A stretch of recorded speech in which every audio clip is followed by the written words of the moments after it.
त्यांनी संन्यास धर्मामध्ये प्रवेश केला।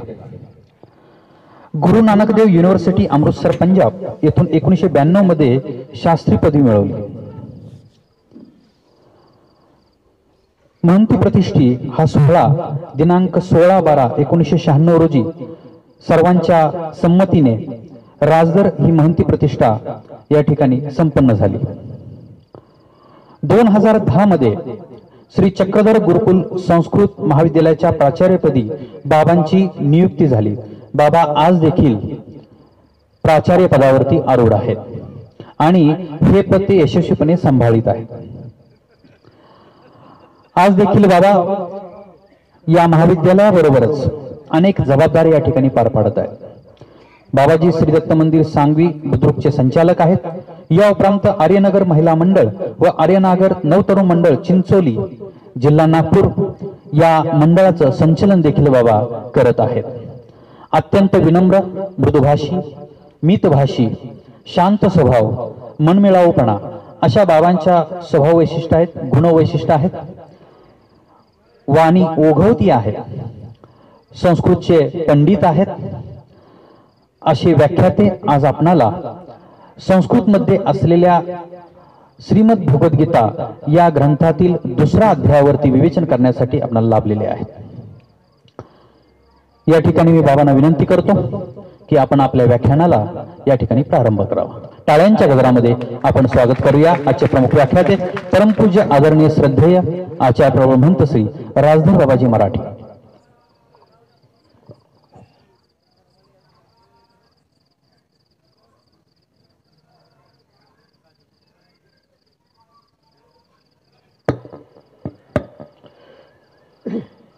व्रजे प्रसिद्धं नवनीतचरं गोपांगनानां च दुकुलचरं अनेक जन्मार्जित पापचरं चैराग्रगण्यं कृष्णं नमामि चैराग्रगण्यं कृष्णं नमामि। श्री गोपाल कृष्ण महाराज की।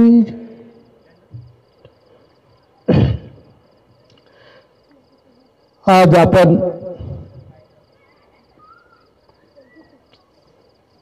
सर्व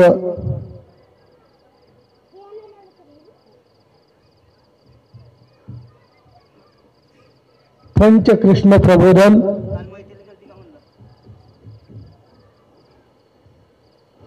परिषदचे मुख्य त्याचबरोबर परवापासून चालत असलेला दृष्टांत पाठ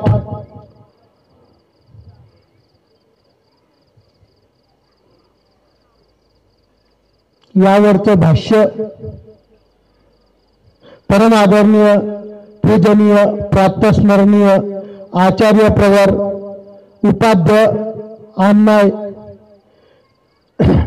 जाळीचा देव तथा बुलढाणा आणि या कार्यक्रमाचे आधारस्तंभ बाबाजी यांच्या मुखाने श्रवण करत आहात।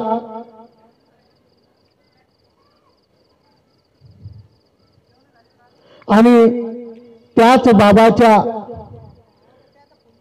प्रसन्नतेने या ठिकाणी मला हे तोडके मोडके दोन शब्द बोलण्याचा प्रसंग आला। याच निमित्ताने आजचं हे व्याख्यान सत्र, या व्याख्यान सत्राचे अध्यक्ष परम आदरणीय पूजनीय प्रातस्मरणीय आचार्य प्रवर कवीश्वर आमनाय ढांकी येथील अमृत बाबाजी, व्यासपीठावर उपस्थित असलेले परम आदरणीय पूजनीय प्रातस्मरणीय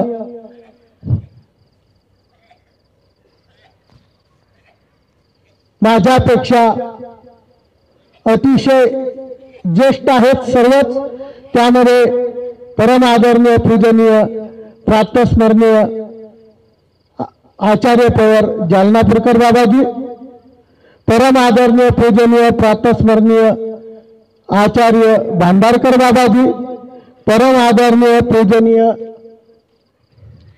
प्रातस्मरणीय आचार्य पवार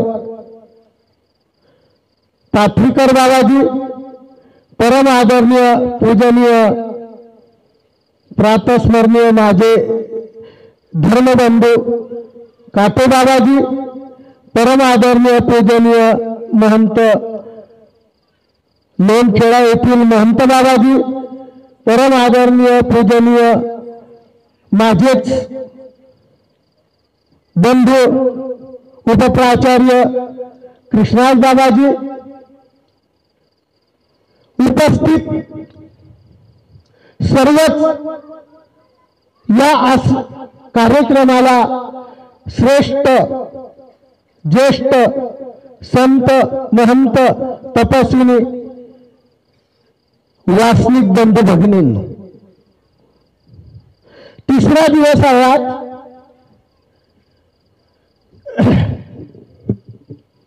तिसऱ्या दिवसाच्या निमित्ताने ही सभा, आज दुसरा अध्याय.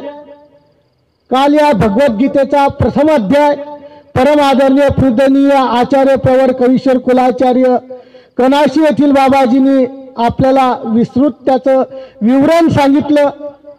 दुसरा अध्याय माझ्यावर आला.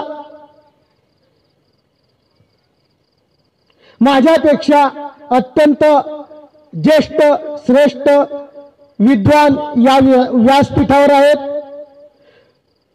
त्यांच्या समोर बोलण्याचा मी हा प्रयत्न करतो आहे. तरी पण प्रथमतः त्यांना माफी मागून मी माझ्या विचारांना सुरुवात करणार आहे. भगवद्गीता पहिला अध्याय. अर्जुनाला अहंकार होता, मी केव्हा युद्धामध्ये जाईल आणि केव्हा युद्ध करून विजय मिळवेल. परंतु दुसरा अध्याय आपण जर विचार केला तर जेव्हा पहिल्या अध्यायामध्ये त्यांनी योद्धे पाहिले, भीष्माचार्य पाहिले, द्रोणाचार्य पाहिले, कृपाचार्य पाहिले, अशा थोर युद्धांना पाहिल्यानंतर त्याचं मन विचलित झालं आणि मन विचलित झाल्यानंतर तम तथा कृपया विष्ट अश्रुपूर्ण आकुलेक्षण विषीदंत मिदम वाक्य उवाच मधुसूदन.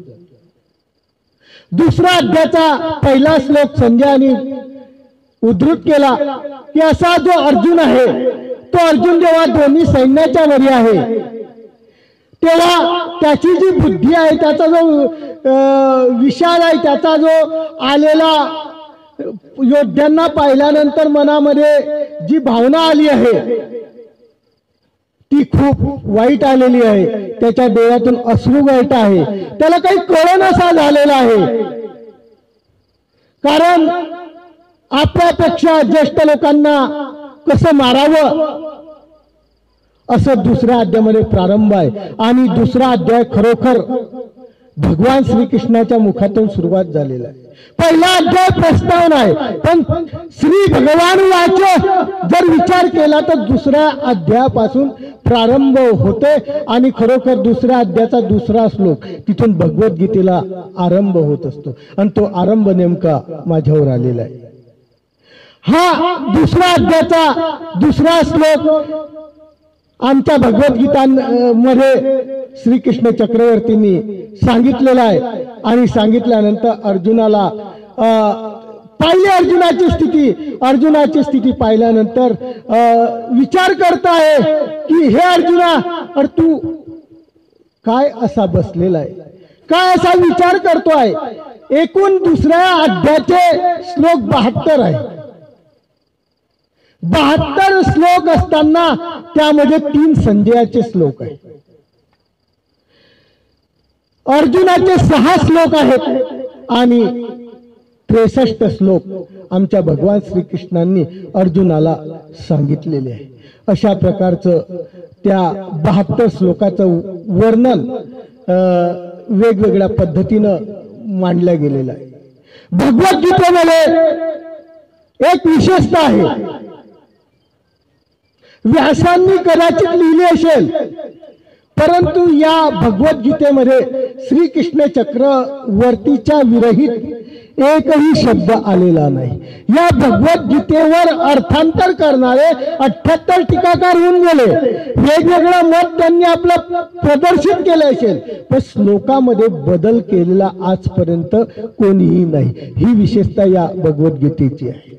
जशीची तशी श्रीकृष्ण चक्रवर्तीने अर्जुनाला सांगितली. आज 5000 वर्षापूर्वी तीची ती पद्धत आज आपल्या या संप्रदायामध्ये, हिंदू संप्रदायामध्ये चालत आलेली आहे. याच्यामध्ये किंचितही बदल नाही.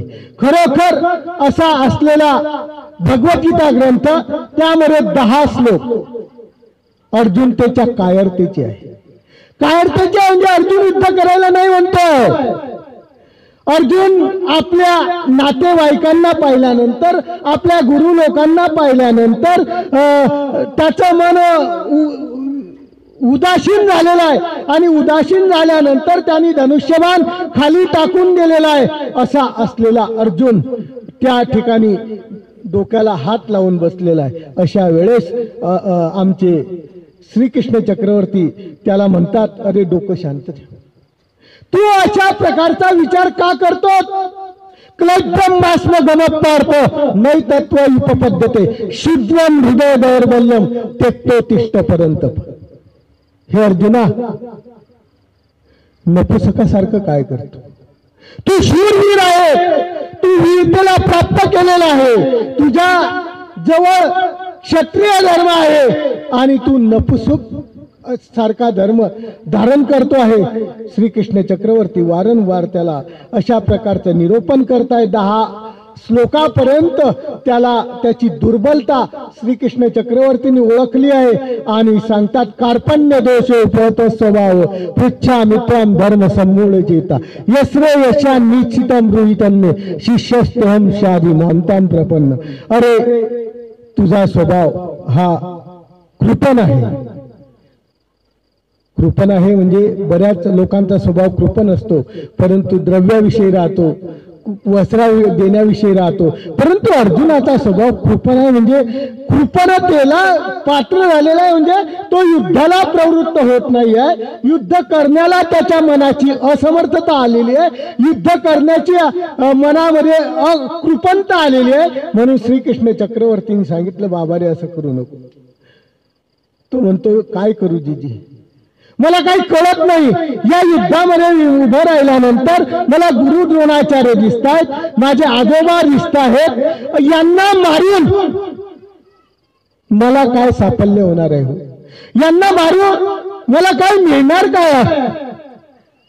यापेक्षा तर मला असं वाटतं, यांना न मारल्यापेक्षा भीक मागायची, आपली पोटाची खडगी भरायची आणि असं निवांत राहायचं. परंतु यांना मी मारत नाही, यांना मी मारू शकत नाही. अशा प्रकारचं अर्जुनाची कायरता त्या ठिकाणी वारंवार त्याला हे करते. आणि आमचे श्रीकृष्ण चक्रवर्ती त्याला पुन्हा पुन्हा ज्ञानोपदेश करताय आणि ज्ञानोपदेश करत असताना त्याला परत सांगताय की अर्जुना, तू म्हणतो त्याप्रमाणे नाही आहे, तू म्हणतो त्याप्रमाणे जगात असं काही नाही, तू शोक करतोय. अशोचान्वय शोचस्तम प्रज्ञा वादंश भासते गतासून गतासूंच नानुशोचंती पंडित. अरे तू पंडित समजतो आणि शोक करतो, दुःख करतो. यांना कसं मारायचं, यांना मारल्यानंतर मला काय प्राप्त होणार आहे याचं दुःख करतो. पंडिताची भाषा वापरतो, इकडे पंडिताची भाषा वापरतो आणि इकडे अशा प्रकारचा शोक करतो. हे तुला शोभा देते का? विचार करा, तुला शोभा देते का? हे आपली सुद्धा संसारात अशीच परिस्थिती. अर्जुन त्या युद्धामध्ये मानसिक स्थिती बिघडलेली होती. आपली बी प्रपंचात अशीच मानसिक स्थिती बिघडत होती. श्रीकृष्ण चक्रवर्तींनी अर्जुनाला त्यावेळेस गीता सांगितली, ते निव्वळ अर्जुनासाठी नाही सांगितली.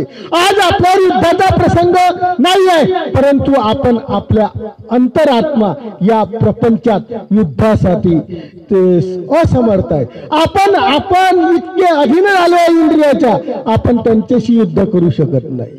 जसा अर्जुन द्रोणाचार्य कृपाचार्य यांना पाहून युद्ध करू शकत नव्हता, तशी आपली स्थिती आहे, आपली मानसिकता आहे, आपली अशी परिस्थिती आहे की आपण आपल्या इंद्रियांना पाहून त्या इंद्रियांना वश करू शकत नाही, त्या इंद्रियांना ताब्यात घेऊ शकत नाही. आणि हेच श्रीकृष्ण चक्रवर्तींनी अर्जुनाला दुसऱ्या अध्यायामध्ये सांगितलंय. अरे स्वामी म्हणतात, अर्जुना जातशय ध्रुवम मृत्यू ध्रुवम जन्म मृत्यू. अरे अर्जुना, आतापर्यंत आपले किती जन्म झाले, तुझेही झाले, माझेही झाले, या जनाचे झाले, या देवतेचे झाले, पुढे होत राहतील. परंतु जे जन्माला येतात ते या ठिकाणी संपत असतात. या ठिकाणी जो जन्माला आला तो मरणारच आहे. तू शोक का करतो आहे? जो जातशय ध्रुवम मृत्यू ध्रुवम जन्म मृत्यू, जो जन्मतो तो मरतो, तू शोक का करतो आहे? आणि असे कितीतरी जन्म आपले झाले, पुढेही होणार आहे, आणि याबद्दल तुला शोक करणं करे. आत्मा हा, आत्म्याचं स्वरूप सांगितलेलं आहे दुसऱ्या अध्यायात. आत्मा हा नित्य आहे. आत्मा हा असा एक आहे की वासांसी जीवनानी यथा विहाय नवानी गृह्णाती नरोपरान तथा शरीरानी विहाय जीवना नन्यानी सह्याती नवानी रे. की हा आत्मा निव्वळ काय आहे? जसं आपण शरीर जीर्ण झालं की आपलं शरीर आपण बदलत असतो, दुसऱ्या देहामध्ये जात असतो, किंवा आपले कपडे फाटले की आपण दुसरे कपडे घालत असतो, त्याप्रमाणे आत्मा आहे. हा आत्मा कधीही मरत नाही. आत्मा नित्य आहे, आणि हा नित्य आत्म्याचा शोक करण्यात काही फायदा आहे का? तू नित्य आत्म्याचा शोक का करतो? आज ते देहाने मरत असतील, पण त्यांचा जीव हा मरत नाही. आमच्या स्वामी चक्रांनी जो सिद्धांत लिहिलेला आहे, जीव, देवता आणि प्रपंच आणि परमेश्वर चार पदार्थ नित्य आहेत. आणि हे नित्य पदार्थ कधीही कोणत्याही काळामध्ये नासू शकत नाही. त्याप्रमाणे भगवान श्रीकृष्णांनी सुद्धा अर्जुनाला हेच सांगितलं की हे समोर जे पाहतात हे यांचे वेळ नष्ट होणार आहे. कोणताही आत्मा कधीही मरत नाही. म्हणून तू बाबा युद्ध कर. युद्ध तुला करण्याचा योग आलेला आहे, आणि हे युद्ध तुला करावंच लागणार आहे. अशा पद्धतीने स्वामींनी श्रीकृष्ण चक्रवर्तींनी 10 नंतर त्याला त्या श्लोकांमध्ये प्रवृत्त करण्याचं ज्ञान दिलेलं आहे, प्रवृत्त करण्याचा मार्ग सांगितलेला आहे. आत्म्याचं त्याला माहिती दिलेली आहे की बाबा रे तू असं करू नको, तू हतबल होऊ नको. अर्जुना तू हतबल होऊ नको, कारण या जगामध्ये बारकाईने विचार केला तर सर्व नाशिवंत आहे, आणि या जगात जे नाशिवंत आहे त्या गोष्टीचा शोक करायचा नाही. आपण सुद्धा आपल्या जीवनामध्ये हेच करत असतो. काय करत असतो की या प्रपंचातल्या प्रत्येक वस्तूला आपण आत्मत्वाने पाहतो, आणि आत्मत्वाने जेव्हा पाहतो ना, त्या आत्मत्वाने पाहिल्यानंतर ती वस्तू जर आपल्यापासून नष्ट झाली तर त्याचा शोक करतो. अर्जुनाला शोक करू नको हे सांगितलं, परंतु भगवद्गीता आपल्यालाही काहीतरी शिकवते. हो, भगवद्गीताचं तत्वज्ञान आपल्या अंतःकरणात काहीतरी घेऊन जायचंय आपल्याला. ते सुद्धा हेच शिकवते आपल्याला की आपण सुद्धा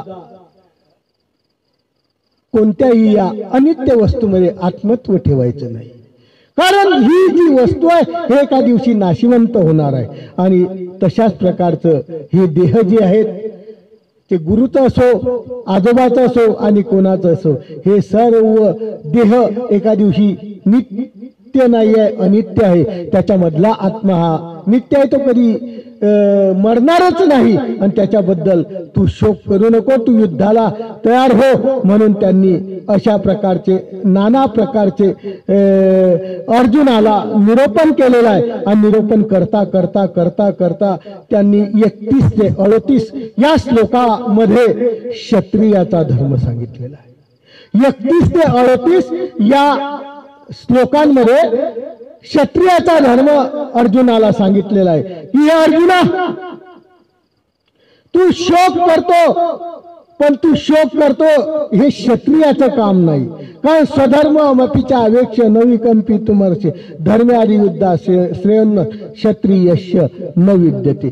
सारांश असा की हे क्षत्रिय लोकांचं युद्ध करणं काम आहे. परंतु युद्ध करत असताना क्षत्रियांचा धर्म असा आहे, युद्ध करत असताना क्षत्रियांचा धर्म असा आहे अर्जुना की हे धर्म युद्धच पाहिजे, याच्यामध्ये अनितीचा वापर व्हायला नको. जेव्हा अनितीचा वापर होईल तेव्हा नक्कीच तुला या पापाचं भागीदारी व्हावं लागेल, नक्कीच तुला पाप लागेल. परंतु अर्जुना मी सांगतोय तू युद्ध कर, आणि हे युद्ध जे आहे हे धर्मयुद्ध आहे. या धर्मयुद्धामध्ये तुला कोणत्याच प्रकारची अडचण येणार नाही, कोणत्याच प्रकारचं पाप लागणार नाही. आणि हा क्षत्रियाचा धर्म आहे, हा तुला पाळावाच लागेल. अशा पद्धतीतून श्रीकृष्ण चक्रवर्तींनी त्याला हे सांगितलंय, अरे युद्ध कर, युद्ध केलं तर हतवा प्राप्ती स्वर्गम जित्वा भोक्षसी मयम. जर कदाचित या युद्धामध्ये तू जिंकलाच तर राजा होशील. जर या युद्धामध्ये मरणाला तू आमंत्रण दिलं म्हणजे तू मरणमुख झाला तर तुला स्वर्ग भेटेल. दोन्हीकडून तुझा फायदाच आहे, एकाच बाजूने तुझा फायदा आहे असं नाही. या युद्धामध्ये दोन्ही बाजूनी तुझा फायदाच आहे. एक तर युद्ध केलं तर तू राजा होशील, आणि या युद्धामध्ये तुझं जर मरण आलं तर तुला स्वर्ग प्राप्ती होईल. अर्थात त्याला स्वर्ग द्यायचा होता श्रीकृष्ण चक्रवर्तीला, हा भावार्थ नाहीये. या भगवद्गीतेमध्ये हा भावार्थ नाहीये. पण बाकीचे जे योद्धे आहेत त्यांना निश्चितपणे स्वर्गाची प्राप्ती होणार. म्हणून आमच्या श्रीकृष्ण चक्रवर्तींनी त्याला अशा प्रकारचं सांगितलं, अरे बाबा तू युद्ध केलं नाही तर अपकीर्तीला पात्र होशील. आणि एवढा मोठा योद्धा तुझी अपकीर्ती जर झाली तर ती अपकीर्ती सहन करण्याची ताकद तुझ्यामध्ये आहे. अपकीर्ती आपल्यावर आल्यानंतर तू जिवंत राहण्याची ताकद तुझ्यामध्ये होणार नाही. म्हणून बाबा तू अपकीर्तीला सुद्धा प्राप्त होऊ नको. म्हणून त्यांनी सांगितलं की अरे अर्जुना, अशा माध्यमातून तू युद्ध करायला तयार हो. हे या सांख्य योगाच्या माध्यमातून सांगितलं. दुसरा अध्याय सांख्ययोग सांगतो. सांख्य शास्त्रामध्ये सुद्धा आत्म्याचं वर्णन आलेलं आहे. दुसऱ्या अध्यायामध्ये सुद्धा आत्म्याचं वर्णन आलेलं आहे. आत्मा हा एक अनित्य आहे, अनित्य आहे, अनित्य नाही असं सांख्य शास्त्रात सांगितलेलं आहे, इथेही सांगितलेलं आहे. म्हणून आमच्या भगवान श्रीकृष्णांनी दुसऱ्या योगामध्ये सांख्य योगच सांगितलेला आहे. हा सांख्य योग आहे, याच्यात ज्ञान योग आहे, याच्यात कर्मयोग आहे, याच्यामध्ये निष्काम कर्मयोग आहे. दुसरा अध्याय तत्वज्ञानाने भरलेला आहे. दुसऱ्या अध्यायामध्ये आत्म्याचं स्वरूप आहे. दुसऱ्या अध्यायामध्ये ज्ञानाचा मार्ग सांगितलेला आहे. दुसऱ्या अध्यायामध्ये निष्काम कर्मयोग सांगितलेला आहे. दुसऱ्या अध्यायामध्ये स्थित प्रज्ञ सांगितलेला आहे. परंतु हे सर्व आपण ऐकत असताना आपण सुद्धा स्थित प्रज्ञ होत असतो. स्थित प्रज्ञ म्हणजे एकदम स्तब्ध राहणे. स्तब्ध माणूस जेव्हा राहतो जेव्हा आपल्या डोळ्याची पापणी बंद होऊन जाते. म्हणजे अर्थात काय होतं, झोप लागते. झोप लागली की आपण काय होतो, स्थित प्रज्ञ. असं स्थित प्रज्ञ सुद्धा याच्यामध्ये सांगितलेलं आहे. हा असलेला सांख्ययोग याच्यामध्ये निष्काम कर्मयोग सुद्धा सांगितलेला आहे की अर्जुना, यावानार्थ उदप्पानी सर्वतः संप्लुतोदके तावान सर्वेषु वेदेषु ब्राह्मणस्य विजानत. हे अर्जुना, जोपर्यंत माणसाला पाण्याने भरून एखादा जलाशय सापडत नाही तोपर्यंत माणसाची अशी स्थिती राहते. अर्जुनाला सांगतात की जोपर्यंत आपल्याला एखादा पूर्णपणे तलाव भेटलेला आहे तो ओसंडून वाहतो आहे असा भेटत नाही तोपर्यंत आपल्याला विहिरीवर छोट्याशा नदीवर पाणी पिऊन तहान भागावं लागते. आणि जलाशय जर मिळाला तर आपण ना विहिरीकडे जात ना नदीकडे जात. त्याच माध्यमातून आमच्या भगवान श्रीकृष्णांनी भगवद्गीतेमध्ये सांगितलेलं आहे की पाण्याने भरलेला जलाशय वाहून जाणारा म्हणजे परमेश्वराचा ज्ञान मार्ग, परमेश्वराची ज्ञानशक्ती. आणि विहिरी किंवा नाले किंवा नद्या याप्रमाणे देवतेची भक्ती.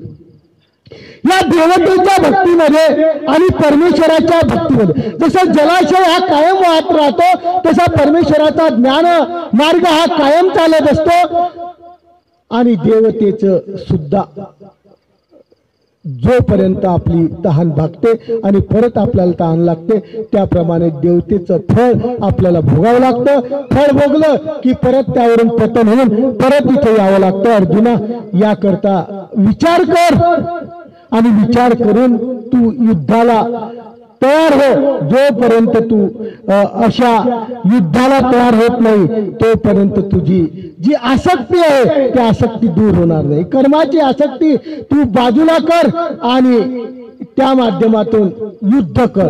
युद्ध करणंच तुझं काम आहे. जोपर्यंत तू युद्ध करणार नाही धर्मयुद्ध, कारण धर्मयुद्ध श्रीकृष्ण चक्रवर्तीला करायचं आहे. कारण या काळात जरी आपल्याला त्यांचे आजोबा वगैरे ते जरी असले तरीही ते अनितीने वागत होते आणि श्रीकृष्ण चक्रवर्तीला अनितीचा नाश करायचा होता आणि अर्जुनाला एक निमित्त करायचं होतं आणि अर्जुनाला निमित्त करून त्यांना या जगावर एक चांगला धर्म स्थापन करायचा होता.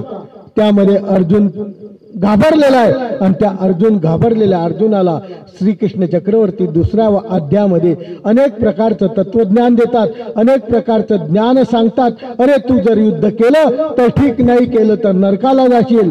अशा अनेक प्रकारचं उदाहरणं श्रीकृष्ण चक्रवर्तींनी त्या अर्जुनाला दिलेले आहेत आणि दिल्यानंतर अनेक प्रकारच्या उदाहरणाच्या माध्यमातून अर्जुन ची जी कायरता आहे ती कायरता श्रीकृष्ण चक्रवर्तींनी काय केलेली आहे, नष्ट करण्याचा प्रयत्न केलेला आहे. आणि नष्ट करण्याचा प्रयत्न केल्यानंतर तो अर्जुन म्हणतो मला आता काही सुचत नाही, मी काय करू तुम्हीच सांगा.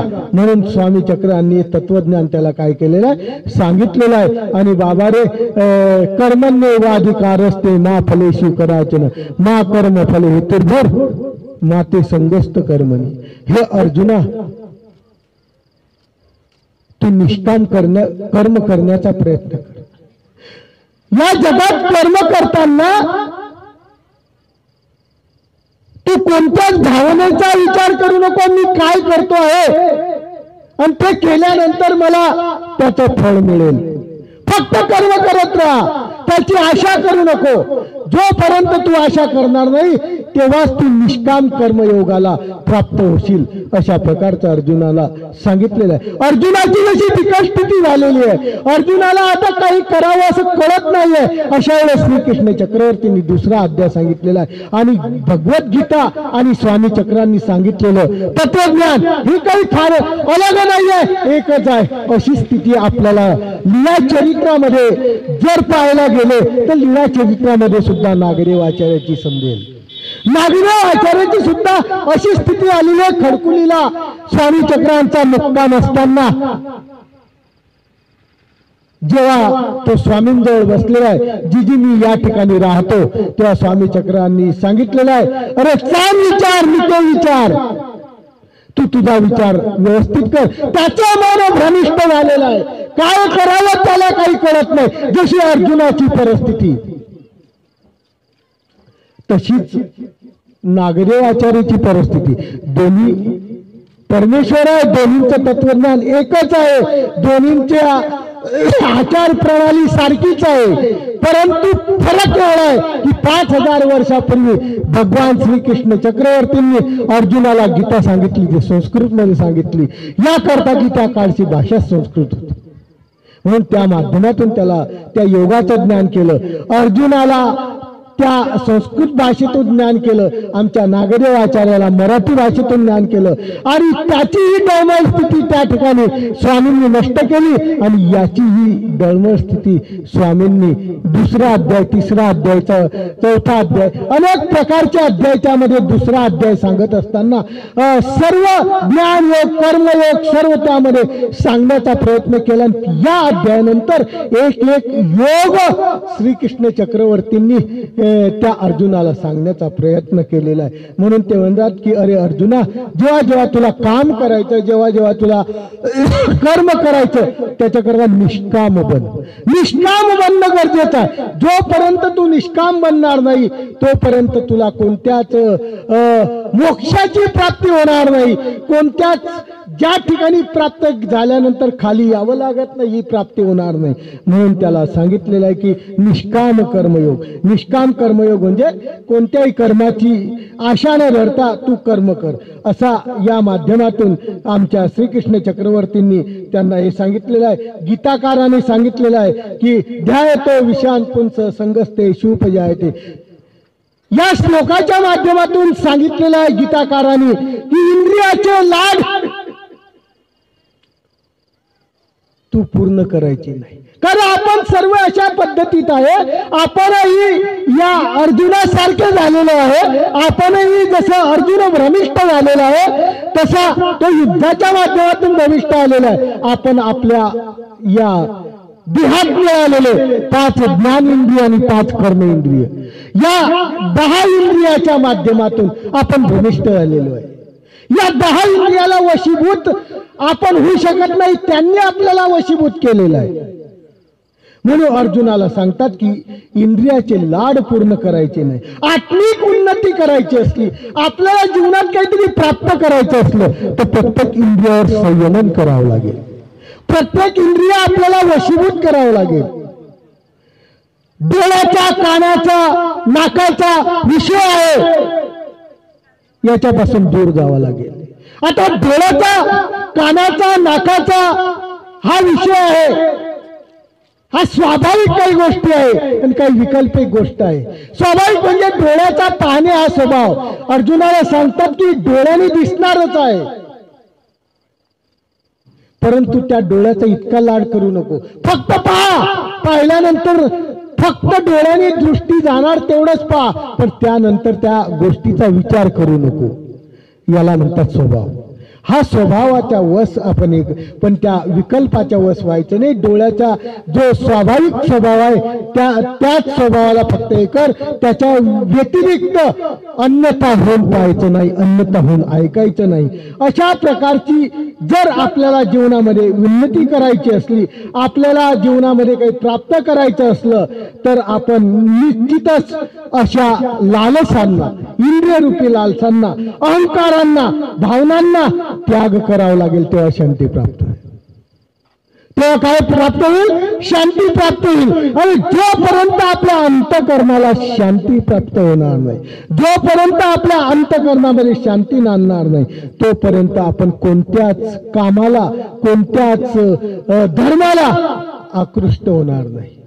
म्हणून जीवनामध्ये आपल्याला सुद्धा अर्जुनासारखं बनावं लागेल. अर्जुनासारखं बनावं लागेल म्हणजे आधीचा अर्जुन नाही, श्रीकृष्ण चक्रवर्तींनी घडवलेला जो अर्जुन, त्या अर्जुनासारखं बनावं लागेल. आणि अर्जुनाला बनवण्यासाठी 18 अध्याय श्रीकृष्ण चक्रवर्तींनी निरूपण केले, आणि त्या 18व्या अध्यायामध्ये त्याला खरोखर कळालं, आणि कळाल्यानंतर तो पूर्णपणे शरणागती ज्याने पत्करली, तशा माध्यमातून आपल्याला या भगवद्गीतेचं ज्ञान, भगवद्गीतेचं तत्वज्ञान आपल्या अंतःकरणात जावं लागेल, आणि गेल्यानंतरच ते आपल्याला प्राप्त होईल. अशा माध्यमातून यांनी सांगितलं. पुढे शेवटचा भाग स्थितप्रज्ञ. भगवद्गीतेमध्ये हे संपूर्ण तत्वज्ञान सांगितलं. कर्मयोग सांगितला, सांख्ययोग सांगितला, निष्काम कर्मयोग सांगितला, क्षत्रियाचा धर्म सांगितला. परंतु बाबाने सर्व धर्म सांगितलेले आहेत, परंतु हे कोणाला प्राप्त होतात? कोण या धर्मानुसार वागू शकतं? म्हणून आमच्या श्रीकृष्ण चक्रवर्तीने अर्जुनाला सांगितलं की स्थित प्रज्ञाचं लक्षण, स्थित प्रज्ञ म्हणजे शांत.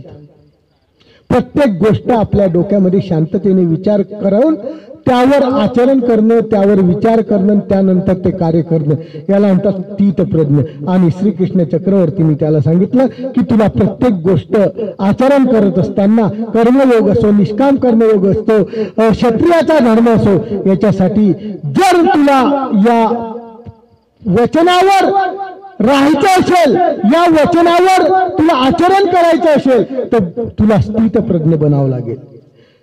ज्या ज्या वेळेस तू स्थित प्रज्ञ बनशील त्यावेळेस तुझी कामना पूर्ण होईल.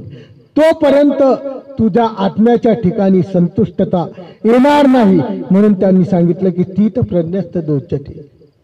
स्थित प्रज्ञ त्यालाच म्हणतात की या प्रत्येक गोष्टीचा विचार करत नाही. सुख दुःख समकृत्वा लाभा लाभो द्या ततो युद्धाई जोश्व नैवं पापमाप्स्यसि.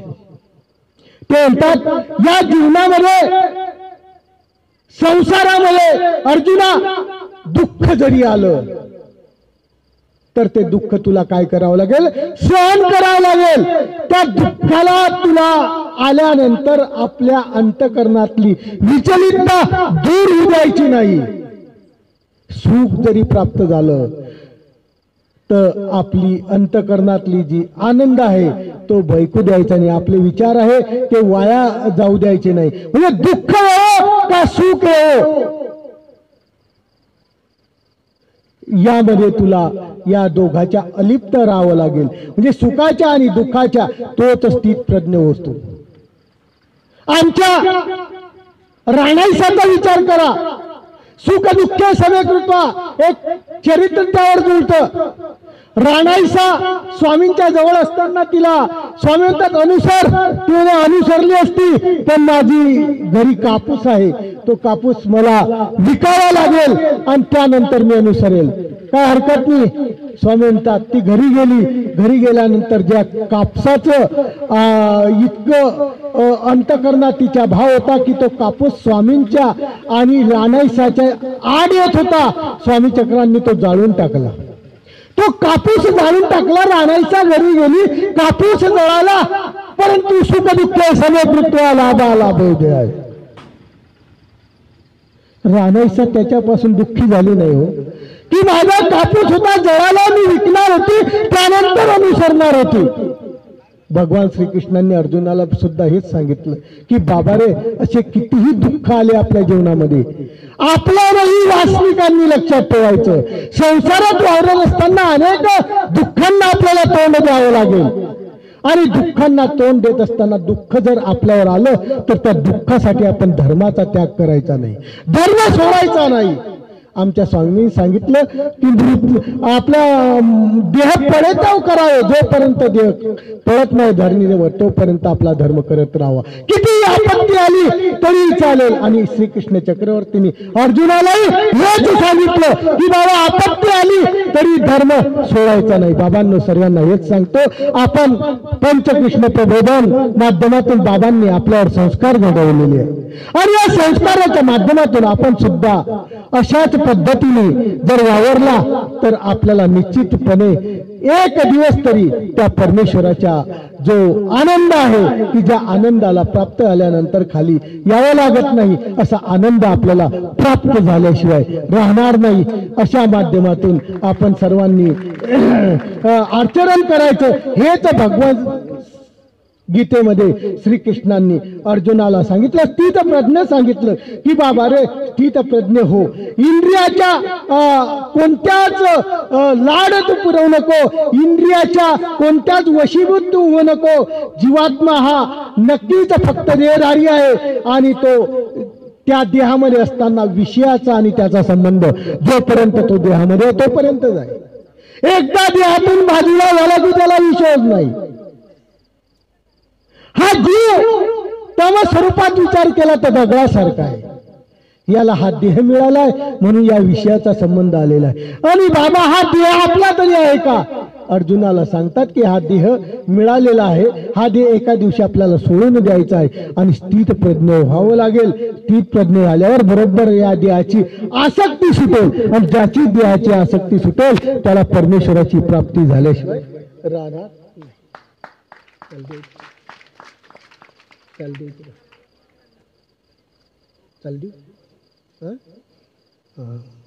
नाही. बोर नाही.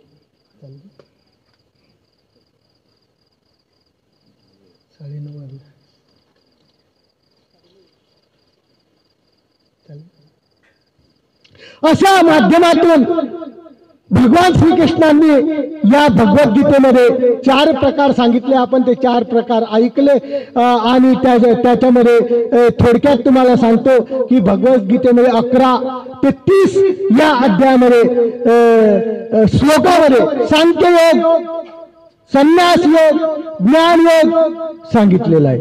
31 ते 38 मध्ये क्षत्रियांचा धर्म सांगितलेला आहे. 39 ते 53 याच्यामध्ये निष्काम कर्मयोग सांगितलेला आहे आणि 53 पासून तर 72 पर्यंत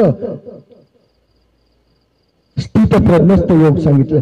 या भगवद्गीतेमध्ये अशा माध्यमातून काय केलेलं आहे, या दुसऱ्या अध्यायामध्ये विभाग केलेले आणि या विभाग याच्यासाठी केले अर्जुनाला स्टेप बाय स्टेप करावं.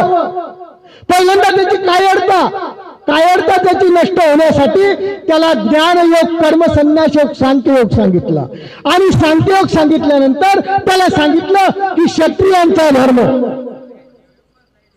तुला आचारावं लागेल. तू क्षत्रियामध्ये जन्माला आलाय, तुला युद्ध करावंच लागेल. तू धर्मयुद्ध आहे, हे धर्मयुद्ध तुला करावंच लागेल. त्याच्यानंतर 39 ते 53 मध्ये कर्म म्हणजे निष्काम कर्मयोग सांगितला की बाबा रे कर्म करत राहा. कर्म करत असताना त्याची कोणत्याही प्रकारची फलश्रुती तू अपेक्षा करायची नाही, फक्त कर्म करत राहायचं हे सांगितलं. त्याच्यानंतर 54 ते 72 मध्ये स्थित प्रज्ञ सांगितलं आणि या स्थित प्रज्ञाच्या माध्यमातून तुम्हाला स्थित प्रज्ञ उदाहरण दिले आणि असं स्थित प्रज्ञ आपल्याला व्हावं लागेल. आणि शेवटचा श्लोक सांगितला, एषा ब्राह्मी स्थिती पार्थ नैनम प्राप्यमयते स्थित्वाशा मंत कालोटी ब्रह्म निर्वाण मुच्यती. हे अर्जुना, हे ब्रह्म्याची स्थिती आहे. ब्रह्म्याची स्थिती आहे, ब्रह्म्यासारखीच आहे. ब्रह्मा म्हणजे परमेश्वर, त्याची स्थिती निश्चितच सुंदर आहे, निश्चितच अवर्णनीय आहे. असं ब्रह्मपदाला जर योग्य व्हायचं असलं, या ब्रह्मपदाला तुला जर प्राप्त व्हायचं असलं तर अर्जुना तिथं काय कर, परत परत तू मोह जो आहे तो मोह सोडून दे, काम वासना सोडून दे, त्याचा अधपात कर, त्यापासून अलिप्त हो आणि देहात राहून, याच देहात राहून या कोणत्याही गोष्टीचा विचार न करता तुला निश्चितपणे मी सांगितलेला मार्ग तू जर पत्करला तर एका दिवशी तुला ब्रह्माची स्थिती म्हणजे परब्रह्माची प्राप्ती झाल्याशिवाय राहणार नाही. अशी ही भगवद्गीता 2रा अध्याय अर्जुनाला सांगत असताना श्रीकृष्ण चक्रवर्तींनी अनेक प्रकारचे शस्त्र त्याच्यासाठी वापरले. हे सुद्धा अर्जुनाला वापरले नाही. मानवा पंथात भगवद्गीता चालत आली. मानवा पंथात जेव्हा पहिल्यांदा शिष्य वर्ग येतो ना, त्याला पहिले शिकवलं होतं भगवद्गीता. परंतु भगवद्गीता मी बाबांना सांगतो की भगवद्गीता आमच्या काळात आम्हालाही शिकवल्या गेली. भगवद्गीता शिकवत असताना फक्त आमची परंपरा अशी आहे की 5 श्लोक पाठ करून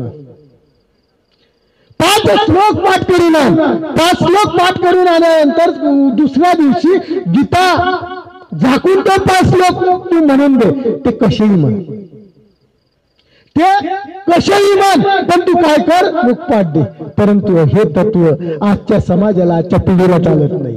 ती भगवद्गीता काय आहे, त्या भगवद्गीतेच्या श्लोकामध्ये काय अर्थ सामावलेला हे जोपर्यंत त्याला कळणार नाही तोपर्यंत त्याला भगवद्गीता वाचावी असं वाटणारच नाही, त्याच्या अंतकरणात वाटणार नाही. म्हणून असं सांगू इच्छितो मी की जो आपण भगवद्गीता ज्यांना शिकवतो त्यांना ती मुखोद्गत करण्यापेक्षा त्या प्रत्येक श्लोकाचा अर्थ, प्रत्येक श्लोकाचा उच्चार व्यवस्थितपणे शिकून निश्चितपणे त्या परमेश्वराच्या मार्गाला दुसरा अध्याय, तिसरा अध्याय, चौथा अध्याय चा योग त्याला सांगत राहावा. त्याला 4 महिन्याच्या ठिकाणी 8 महिन्याच्या ठिकाणी 1 वर्ष लागलं तरी चालेल. हेच काम आमचे आजचे दृष्टांत पाठाचे जे आधारस्तंभ आहे ते बाबा किती वर्षापासून करत आहे. त्यांचं जे पंचकृष्ण प्रबोधन मंडळ आहे त्या मंडळाचा जर विचार केला तर त्यांच्या प्रत्येक गावोगावाला या भगवद्गीतेच्या परीक्षा होत असतात. त्या परीक्षेमध्ये प्रश्न उत्तर येत असतात आणि त्या प्रश्न उत्तराच्या माध्यमातून ही भगवद्गीता काय आहे त्यांनी आज या संपूर्ण समाजाला सांगून दिली. हीच गीता खरोखर त्यांनी आपल्या अंतकरणात उतरवली, अर्जुनाच्या अंतकरणात श्रीकृष्ण चक्रवर्तीने उतरवली आणि तीच गीता आमच्या परंपरेने आमच्या बाबांनी आपल्या भाविकांच्या अंतकरणात उतरवली. हा दुसरा अध्याय सुद्धा आपल्या अंतकरणात उतरलेला आहे. आपण सुद्धा या सांख्ययोगानुसार आपली स्थित ब्रह्मस्थ बुद्धी ठेवून जर धर्माचं आचरण करसाल तर निश्चितपणे आपल्याला सुद्धा परमेश्वराचा अच्युत असा आनंद प्राप्त होईल. आणि तो प्राप्त होण्यासाठी आपण निश्चितपणे अशा या ज्ञानसागराचा मध्ये पडून असाल, या ज्ञानसागरामध्ये प्रवेश करसाल तरच आपल्या जीवनाचं यश आपल्याला कळेल. एवढं सांगतो. टाईम 9:40 झालेले आहे आणि कसं आहे बोलावं बरं वाटतं, परंतु सकाळी 5 वाजताच आपलं ब्रह्मविद्या प्रवचन असतं. महत्वाचं ते आहे आणि त्या प्रवचनाच्या माध्यमातून आपलं जीवन आपल्याला उज्ज्वल करायचं आहे. आता जर आपण जागरण केलं तर सकाळी लवकर जाग येणार नाही. कदाचित जाग आली तरी आपल्याला ते श्रवण होणार नाही. त्याकरता या ठिकाणी माझे हे तोडके मोडके 2 शब्द संपवण्यापूर्वी जे काही योग्य असेल ते घ्यायचं, अयोग्य आमचं आम्हाला वापस करायचं. आणि या ज्येष्ठ लोकांच्या समोर जी मी अधिकृती केली त्याची एकदा माफी मागतो. माझे 2 शब्द संपवतो.